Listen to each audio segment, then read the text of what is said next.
This is Optometrists Building Empires, and I'm your host, Ankit Patel. Each week, we'll explore the journey of multi-practice ownership and leadership in optometry. Join us for insights and strategies from the top minds in our field. This show is sponsored by My Business Care Team. My Business Care Team helps your office increase revenues, reduce costs, and reduce staffing headaches. Let's build your empire together. Today's guest is a unique person that I think will offer a lot to the audience. She's a globally recognized optometrist specializing in specialty contact lenses and advancing ocular surface disease management. She has advanced training in cornea and contact lenses, earning her doctorate from UC Berkeley and completing fellowship training in Oregon Health and Science University. She also is a sought-after speaker and educator, lecturing worldwide and co-hosting Try Not to Blink podcast, the world's largest optometry podcast. She's the owner and optometrist at Ojos del Mar. Please welcome Dr. Roya Habibi. Thank you so much. What a nice intro. Yeah, you've got a really unique background. I think we're going to get into your story a little bit, but you're currently in Costa Rica. Is that right? That is correct. This is my home base now, basically. So we talk about, quote unquote, building an empire, right? Like, I think there's multiple ways to do it. And your story is super interesting. So I want to dig right into it. So what was the most important thing that helped you build your empire and what you've been doing and building in Costa Rica and beyond? So, what I would say is an empire is not built with one builder, right? You need to have a team. And if you think you can do it alone, you need your own ambitions to be able to get it done, but having a team, a strong team to be there so that you're not reinventing the wheel and you're not, floundering when you have a problem. Most people have been there before. So having a strong team of allies, whether it be your accountant, whether it be, an office manager, whether it be your lawyer, whatever it might be, your partner, whoever it is, having a strong team there for you to bounce ideas off of and help you talk through problems and all of that stuff is crucial to be able to get to, a higher level that most people want to get there. Yeah. Mhm. Yeah. So what I'm hearing is the support structure. Absolutely. Right? And so now I'm curious, how did you end up in Costa Rica? What was your journey through that path? Tell us about that a little bit. It's I think most people who go on a good vacation come home saying like, I wish I lived there, right? So back in 2022, my husband and I traveled to Costa Rica on vacation, and it was our first break out of COVID, like our first big getaway. And we talked to a lot of people who were there. We visited a lot of places kind of on the coastline, and everyone kept saying like, "Oh, we need eye care here. We need good eye care here." And then we got home, and actually my husband he was in commercial real estate beforehand, but he was like the one being like, "We should do this." Because we both were kind of jaded with our careers, and we were in Seattle before this. He was tired of his job. My company was about to be sold to private equity. I didn't really want to be part of that. And so basically fast forward, we now are here. So we kind of like did our due diligence, and by we I mean him mostly, because I probably wouldn't have gone as crazy as to open a eye clinic in a foreign country. And I, to be honest, would tell most listeners, don't do it. It's very, very hard. Most clinics, especially in your home country, it's a pretty, I wouldn't say easy thing to do, but it's a pretty like, there's a path, there's something to follow versus doing it abroad as someone who's not a local or not a resident of the country. We had a lot of hurdles to jump through, but here we are 2.5 years later doing pretty well. So that's kind of my story, just chasing paradise. So you had a practice already that was being sold off to private equity before you moved down. Is that right? I was an associate. So I was an associate in a large ODMD group. And, it was great for me. Worked there for 6+ years. It was my first job out of optometry or out of my fellowship. And I really enjoyed it. I learned so much. I was involved in a lot of really cool, unique experiences because of that. But it's changing tide. And I was just kind of burnt out. I think it's a common story a lot of us had, but I just was ready for something different. Yeah, and you're like, instead of opening a private practice up in the US, you're like, "You know what? Let's try this whole Costa Rica thing." Mm. Yeah. Like, Yeah, some days I'm like, "What did I do?" But, here we are. I do love it. There's it's as a practice owner, as any, empire owner, it's not easy, it's not for the faint of heart, and especially in the first couple years, to go from a practice that's, I was seeing 25 patients a day, a very full schedule, a very mature schedule. I was seeing everything I wanted and more to, like, opening a practice cold. It's hard, I don't think people talk about that enough, especially the first year or 2, especially if you don't have a ton of financing, which financing for a company abroad is essentially not doable, if you will. Like, we used a lot of our own personal finances and actually took a home equity loan, a loan on our home to be able to finance our practice. So anyways, it's hard in the beginning to open a practice anywhere. And it's kinda like being a student again. It's like you're back to student finances and, not taking vacations, and it's just a big change for 1 year from, you know, being in a good spot in a grown practice, if you will. I got you. And how did your support group get you through it? Obviously, your husband was there, but I imagine you didn't have a built-in support group in Costa Rica. How did you leverage that? What was it that helped you get through those harder days and nights? I mean, some of it is just perseverance and realizing that, like, something feels hard, but it's not the end of the world, right? So whether it be, like, at the time when we were opening was when there was a lot of, delay in shipping anything, if you remember, this was back in late 2022. So, we didn't get our exam chairs, which in an exam room, everything pivots off of the exam chair. You can't install your phoropter, you can't install your slit lamp. So, we had all of our equipment, but no chairs, and and we had no real date of when they were coming, and that is how you do an exam, so you couldn't it was, it felt really detrimental. So anyways, like, there were those problems that happened, but even just, like, having our, um our attorney actually isn't even normally an optometry-based attorney, but his wife is an optometrist in Costa Rica, or was prior to kids. So he was a huge ally to us, even just in, local, local politics and just being someone to bounce ideas off of, or is this okay? Or dealing with, employees, just understanding all of the different this goes in any country, but understanding how to manage employees is really challenging, especially for any medical provider because we just aren't taught that. So anyways, leaning into your team for questions and not just trying to figure it out. Also, one team member that's huge right now, and I actually joke that she's my assistant, is ChatGPT, is like should be everyone's team member now because Wow, she's got a whole column in my like she's a tab, she's a pinned tab on my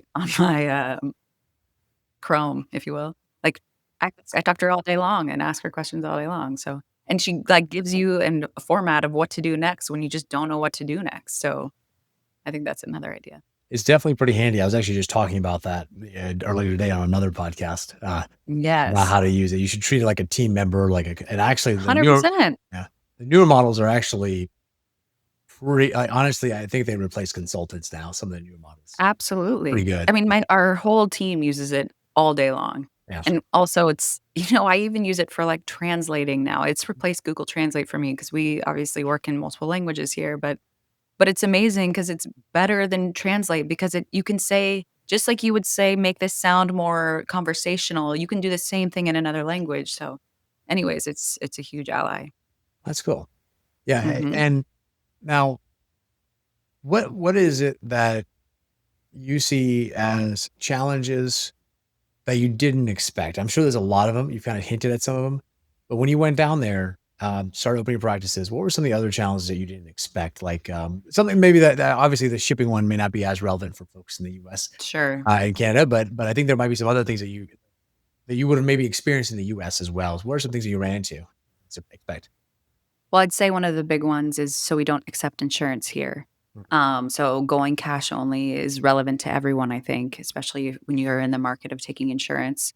Um, in Costa Rica, one more layer that makes it an interesting challenge is optometry in Costa Rica is different. It's more like a tech school, if you will. So it's a little bit more like the training level that most of our opticians get, maybe a little bit more advanced than that because it's a 2.5 year, 3 year program.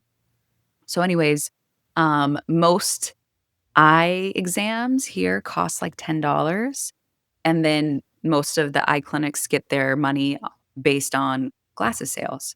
So we are having to train our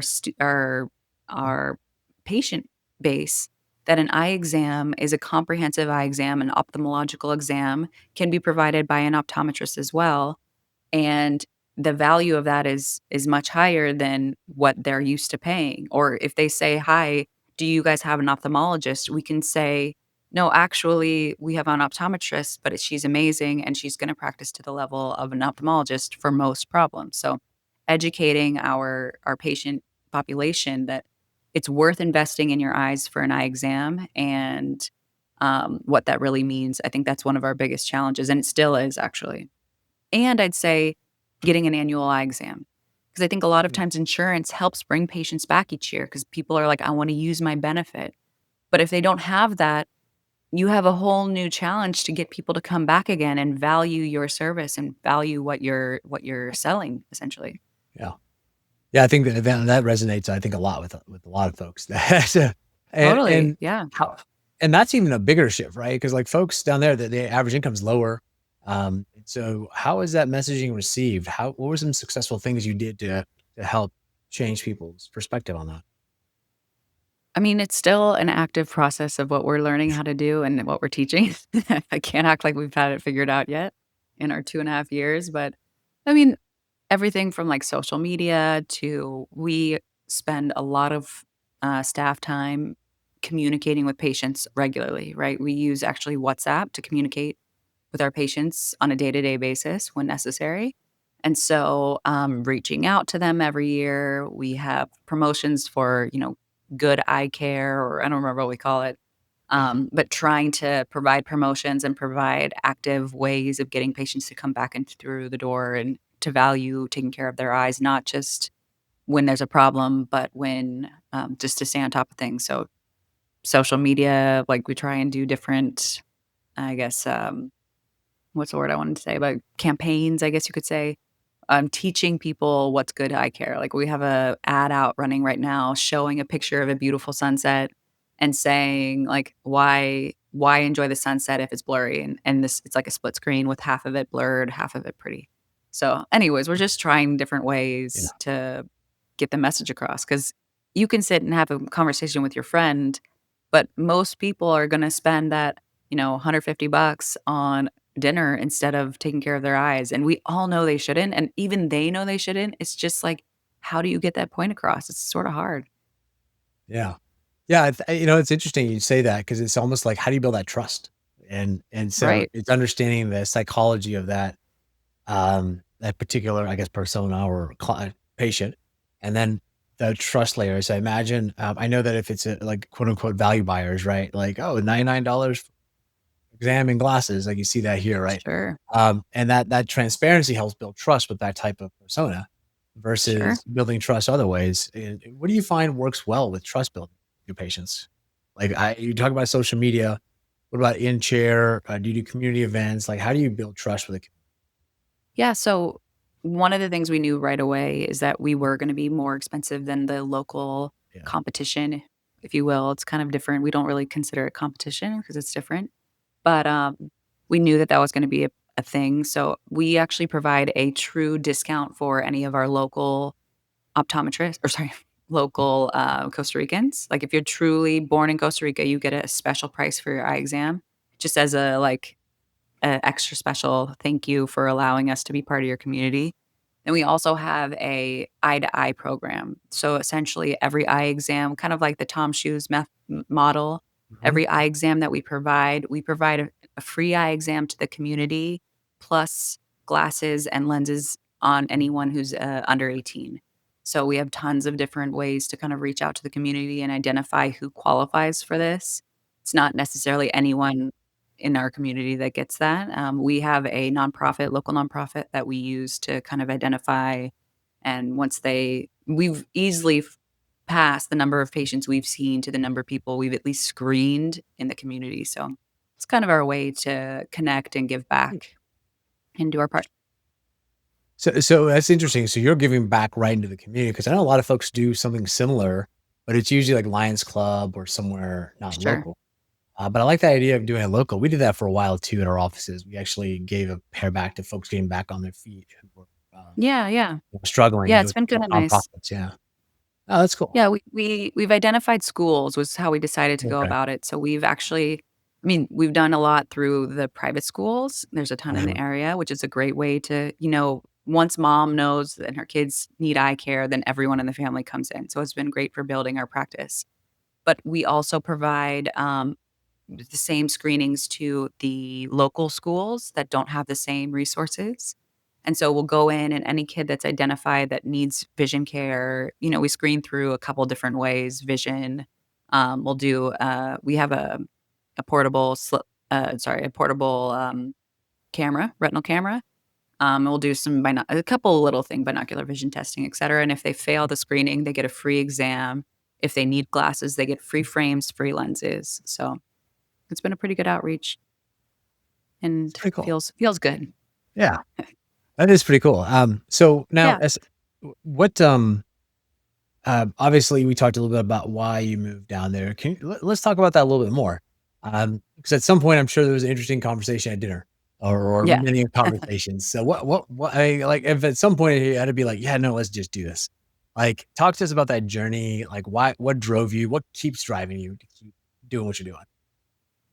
I would say a couple things. Number 1, like, I mentioned the burnout thing, but there is this point. I remember I was finishing charting late after one day at work. I was late to get home. There's this, like, idea of this rat race that we all get in, that it's just so easy to keep saying yes to everything that comes up. And I was sitting there and I was like, "I am never going to not have this problem. Like, this is only going to get harder for me and, like, more stuff." And I have more patients asking me to see them over my lunch break. My clinic was booked out a couple weeks. I was just, like, always going fast.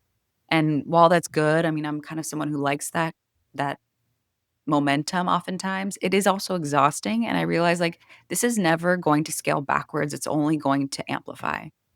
And then coming to Costa Rica, we are in a very rural part of Costa Rica.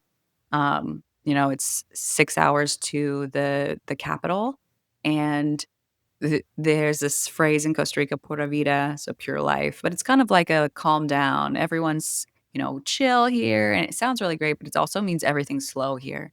So it's forced patience on my family, which is something we are not patient, and we were not patient. We're just productive, if you will, but that also means, you know, edgy, I guess you could say. My husband jokes that people thought his name was Tranquilo, which means, like, calm down, basically, because That's everyone said funny. it to him all the time in the beginning. Well, which he was doing a good job getting us open. He needed that edge. But anyways, this forced slowdown was welcome. It's forced me. We lived in Seattle where we got things by Amazon like today sometimes. Mhm. And here it's like 2.5, 3 weeks if you want to order anything. So it just forced you to realize, like, what do I really need? What do I really need to do? And, like, accomplishing one thing a day feels really productive here.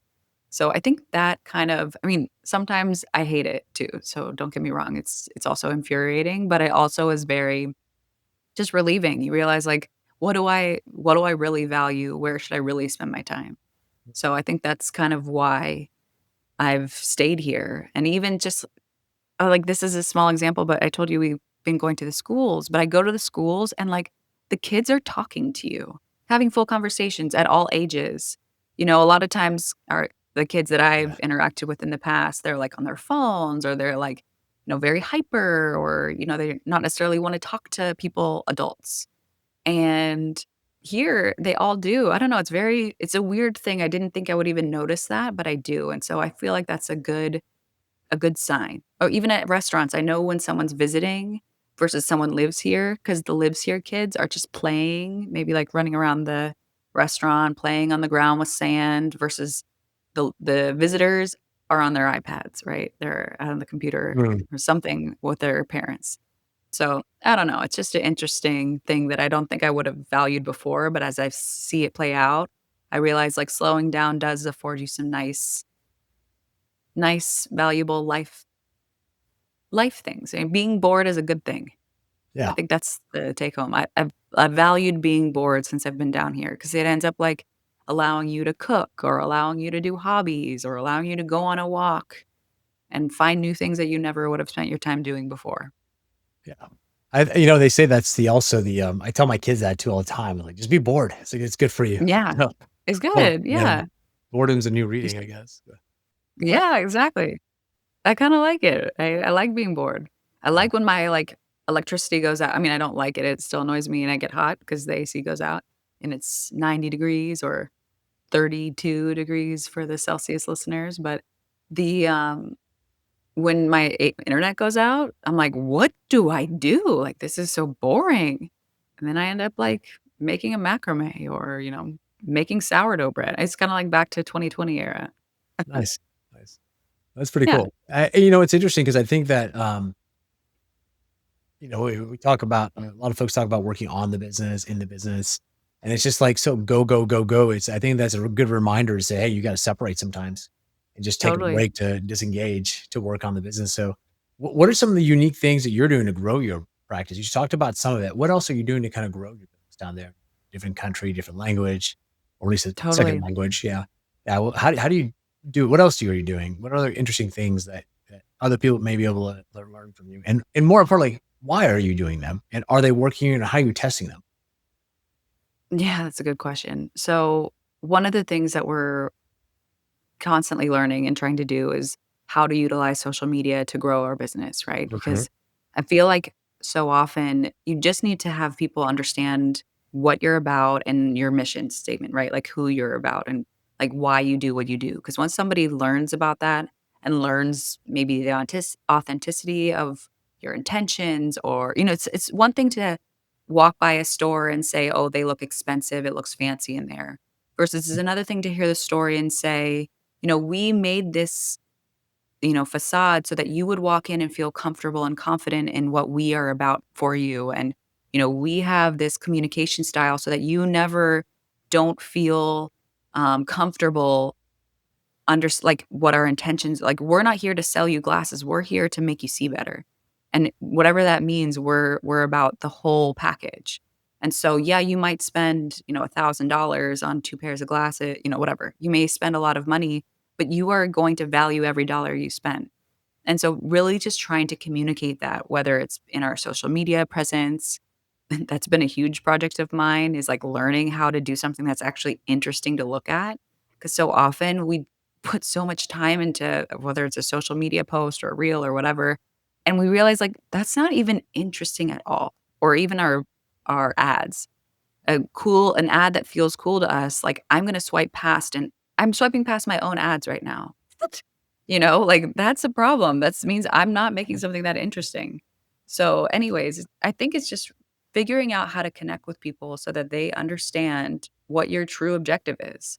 And what is your objective? Like, of course, a business, you're gonna make money. You wanna make money, but, like, hopefully, you do it for more than just that, because if you do it for more than just that and people see that, truly, authentically see that, they usually are willing to get behind you and be part of what you're doing. So, Hmm. I know that's kind of a vague answer, but it sort of is like what I'm trying to do is like show people who we really are, like show people the story of who we are. Show people that like we're not just eye care in Costa Rica. We're a teaching institution for optometrists in Costa Rica so that they can provide better care to, these rural regions of Costa Rica. And we're not just an optical center. We have unique independent lines that you're not gonna find other places. Those are it's telling the story, I guess you could say.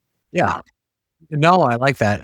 So it's really going back to how to connect and build Yes. trust, right? Connection and trust. Yeah, I'm hearing. exactly. So Yeah, those are totally. probably universal truths across any business. But Totally, and following up, right? Like, yeah, even when you make a mistake, it's just owning up to your mistake and fixing it, right? I think that's something that is not very common, especially in my region, which sounds weird, but it just you can kinda get away with it around here. and just saying like, "Hey, if you aren't happy, like, we're gonna do what you need to do to make you happy." Like, I know it doesn't always happen for everyone, but we stand behind what we do, and we want you to be happy. We want you to see the world better. I like it. And Yeah, as far as, your challenges, are you facing staff challenges down there? Like, is it hard to get staff? always. Is it? Okay, interesting, okay. So tell us about that, like, what is that like getting staff? Because I think that's a common problem in the States, but what are you experiencing? How are you combating it? I think, one thing that has come up a few times, and I was even talking to a friend of mine in Charlotte, North Carolina, Dr. Ariel Sorenzi, who's amazing.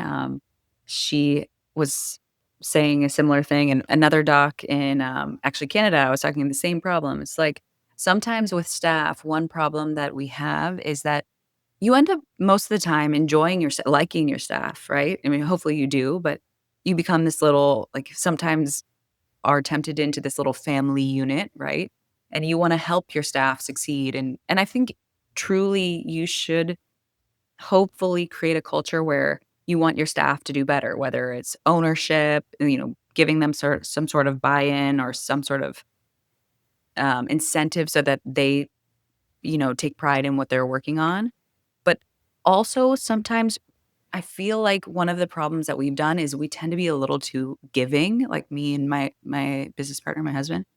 And then it sort of becomes this, entitled problem, like, people become a little entitled when you give too much.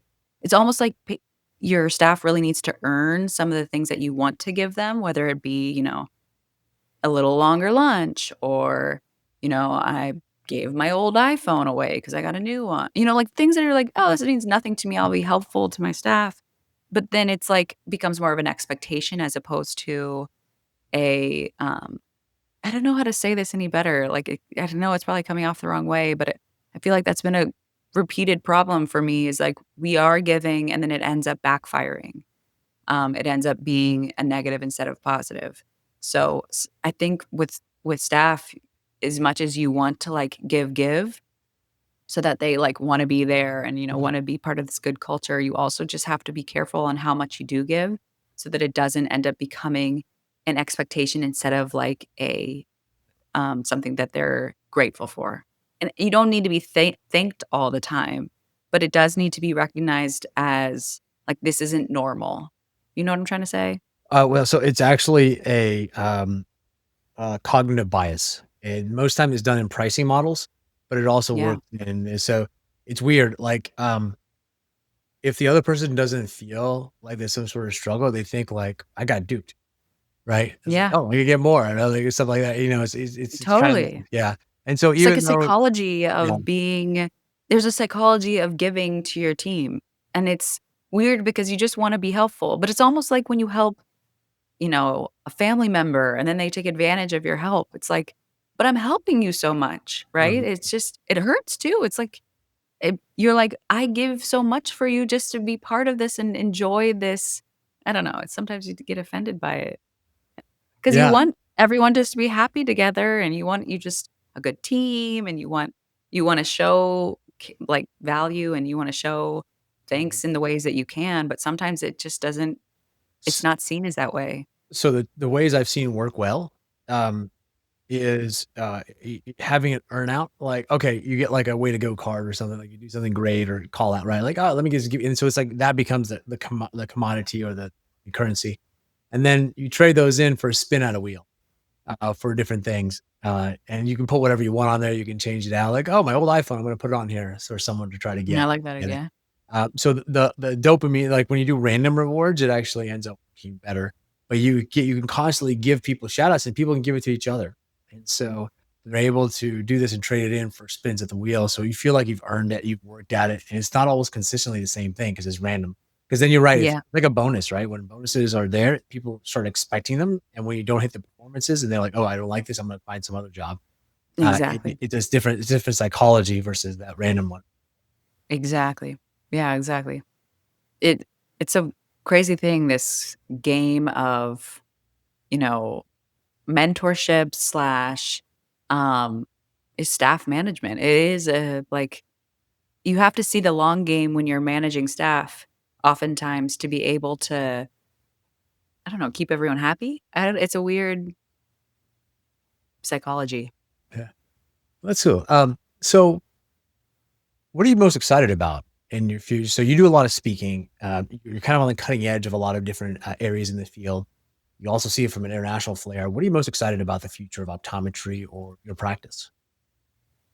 Okay, well, I guess for my practice itself, we are, always growing. We're hoping to maybe identify a second location. So that's something exciting for us. And also just building our practice. And, I've been gone a little bit the past year, just had my first child. So I've been a little bit aloof to normal day to day stuff, but I'm excited just to get back into the normal groove of things and just make it even stronger than it is. But, for the future of optometry in general, I mean, honestly, I know we touched on it, but I feel like AI is gonna change our way of practicing a lot. Even my husband the other day was like, "We shouldn't get any newest technology that's going to, like, change optometry as early adapters so that we're not left behind." And while I kind of agree with that, I think there is a niche for anyone who is whether it's a specialist or a anyone who is providing more hands-on care to their patients, because if you provide good care to your patients, there's still there will be things that will replace parts of your job, but that should just allow you more time for analysis and, patient handholding and, providing your expertise. Because even, for instance, with scleral lenses, I remember 5 years ago, someone said to me, "Well, don't do you think your job's gonna get replaced by the new, scleral profilometry and this new way of fitting scleral lenses that can kind of be done through technology?" And I said, "Well, that's gonna be great. It's gonna be more people are going to get that tech, meaning more patients are gonna be fit in scleral lenses, which is a win in my opinion. But there's still troubleshooting that technology just cannot replace. And there's still doctors that are gonna get the tech and not figure out how to use it and end up returning it. Still tech is hard. Mhm. So, I think there's always going to be a value in utilizing technology and AI to advance yourself even further. So, Yeah. whether it be through the technology and, fitting a scleral lens or, AI in diagnosing glaucoma or even simply using AI to help you with marketing. We used it to help establish a new, again, a social media ad Yeah. campaign, and it gave us every step, and it was amazing. So I think utilizing it to your advantage and as your assistant, if you will, is awesome because there's gonna be so much more that you can do that you don't have to pay for, that you never thought was in your wheelhouse that you can now take on with your own team, and, it's just I think it's exciting, actually. Yeah, and, we've been able to find that it helps replace management layers as well. If you can get all your data in one spot and use it, you can actually have Absolutely. access to it, and you can manage your team much easier, so it's kinda interesting. Totally, totally, and I think there's so many things that you can ask it that you would never ask, of your team, Yeah. for instance, like, "Analyze this problem. I don't like how you did it, do it again. I don't like how you did it, do it again." Or, "Give me a new name, give me 5 more new names." Yeah. Like, so many things you would never ask a person because 'cause you'd be like, "I'm annoying this person a lot. I'm being too nitpicky, They're I gonna should yell just at do me. this myself." Right, exactly. But Yeah. she just does it. Yeah. And it's great. I think it's really helpful. I think you can lean into it. Nice. Nice. That's awesome. And so I wanna shift gears just a little bit. Let's talk about some of your formative moments in life. So I'm curious, think of a moment that it's like, "Oh, yeah, this experience made me partly who I am today." Could have been when you were younger, could have been more recent, you know, it could have been any time in between. Can you share with us a story you feel like, "Yeah, this made me who I am," or a story that made you part of you? Um, let's see. I mean, I probably would say it isn't necessarily a story directly about me, but I would say, like, just in my, like, years of growing up, maybe this is sentimental, but, like, being around my parents, I feel like they really made me who I am. My dad's actually immigrated to the US from Iran and is one of the most hardworking, intelligent people I know. He's crazy too, but he's amazing. And he's the kind of person that, like, he came from very little, but would give you he's gonna fight to pay for dinner and not complain about it, right? Like, I think that's if he sees a problem, we're here walking through these, beautiful homes that are being constructed kind of sloppily around here. He walked in and this guy was having a problem, is one of the contractors was in there having a problem with a beam across the top, and it's too heavy for how they built it. And he just sat there and helped this random stranger with something that's far like, this guy should have invested in. He gave him value just because he's curious and he wants to help. Like, someone who goes into a problem, sees the problem, and just isn't satisfied with leaving without the problem being fixed if he can. Some sort of an annoying trait sometimes, but also I think it's really valuable when you see a problem and you just don't accept anything but the best solution. And I think learning and being around someone like that, that just did that all the time to anyone, regardless of if they're giving him something back or, how much he's getting paid for that. It's just like wanting to make the world a better place because that's really the right way to do it. So, I think that I mean, my mom's the same way. She used to, like, say, "If you're going to do something, just do it the right way." Even if it was, you just spent time, building something, you built it wrong, you get pissed, you wanna just leave it and trash it. It's like, "This sucks, take a minute, but then go back and fix it." And so, I don't know, I feel like being around mentors like that is really helpful because it makes it so any problem is just an eyesore. It's not even worth looking at, just fix it and carry on so that everything around you can be better. I like that. I'm hearing this theme of acceptance, right? It's like, hey, a lot of stuff's gonna come your way. Just gonna have to deal with it, right? That seems to be a consistent Is it theme in from your our circle parents. of influence? Can you fix Yeah, it? If you can, do it, and if not, like, don't let it affect you in a negative way, I guess. Yeah. I like that. Yeah, that's pretty cool. And what are you ever are you if you don't know yet, that's okay. Are you ever gonna come back to the US, or is Costa Rica kind of home for you now? What are you thinking long term? I like the idea of maybe dual locations. Right Okay. now I've been pretty full-time here, but there are things, of course, I miss about being in the US. First of all, the US is an amazing place with so many cool locations within it, and it's so easy to get around.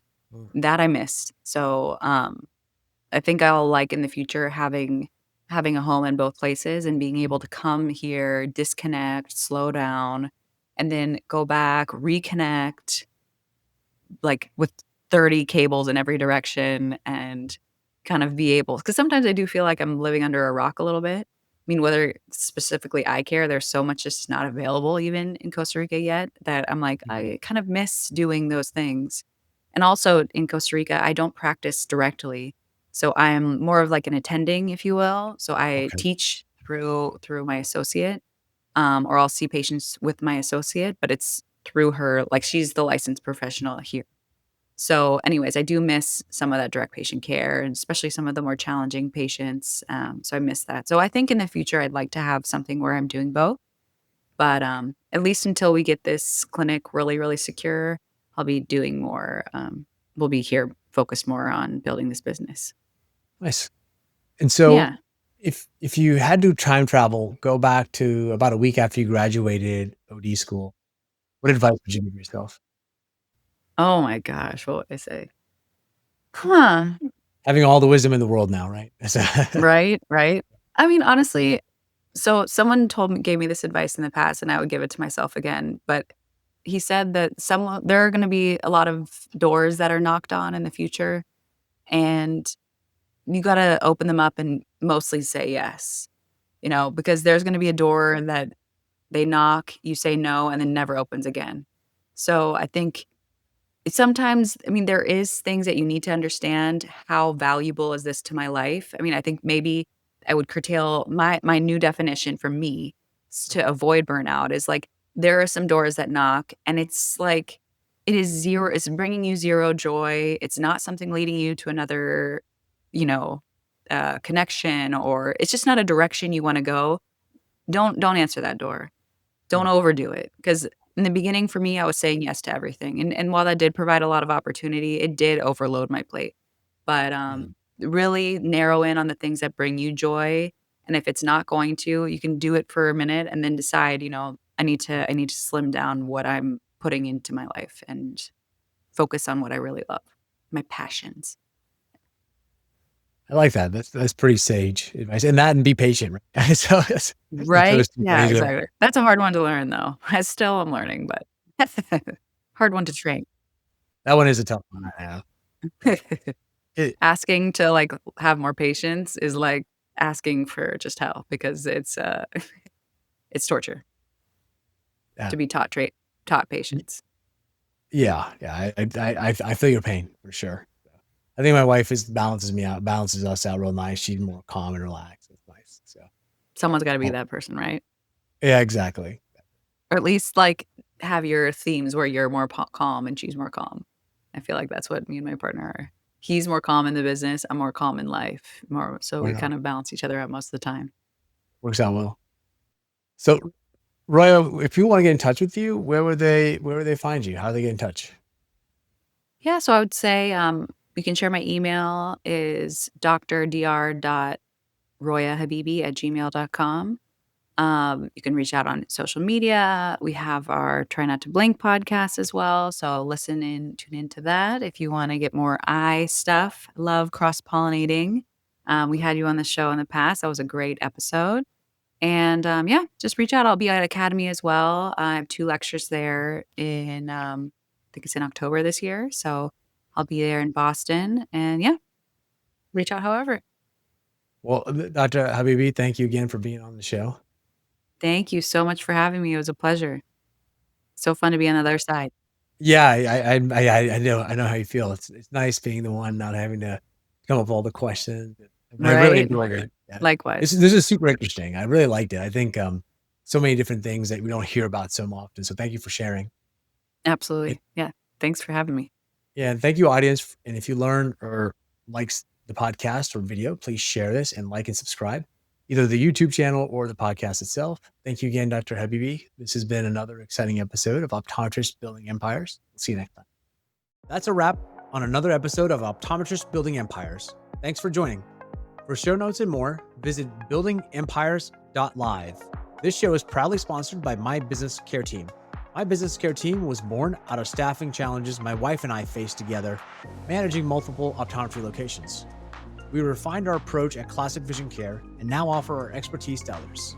If you're experiencing challenges with staffing and you'd like to set up a discovery call, we'd be happy to help you and connect you with the right resources. We'll see you next time.